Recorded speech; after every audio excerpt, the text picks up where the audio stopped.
Yuragimda faqat sen canona. Bu kecha faqat bizniki. Ko'chada ko'rdim seni tasodifan, kulging meni qildi yana devona. Qarashingda bor sehrli bir olam, ketolmayman sendan ey canona. Bir qarasang yurak yonar, bir kulsang dunyo tovlanar. Sen bilan vaqt ham to'xtar, sevgim senga aytilar. Janona qiz, ko'zlaringda yulduzlar iz. Yonimga kel, uzoqlashma, bugun bizga o'zga tiz. Janona qiz, yuragimga yozilgan iz. Tik urar qalbim faqat sening uchun har bir nafas.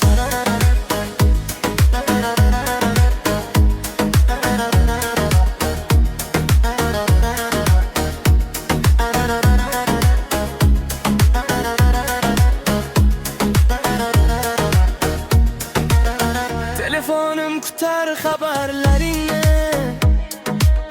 tonggacha eslayman so'zlaringni. Bu muhabbat oddiy emas bilgin, yuragimga bog'lab qo'yding meni.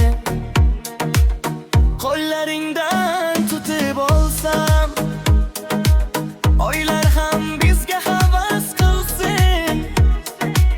Birga bo'lsak bu dunyoda, baxti qo'shig'imiz yangrasin. Janona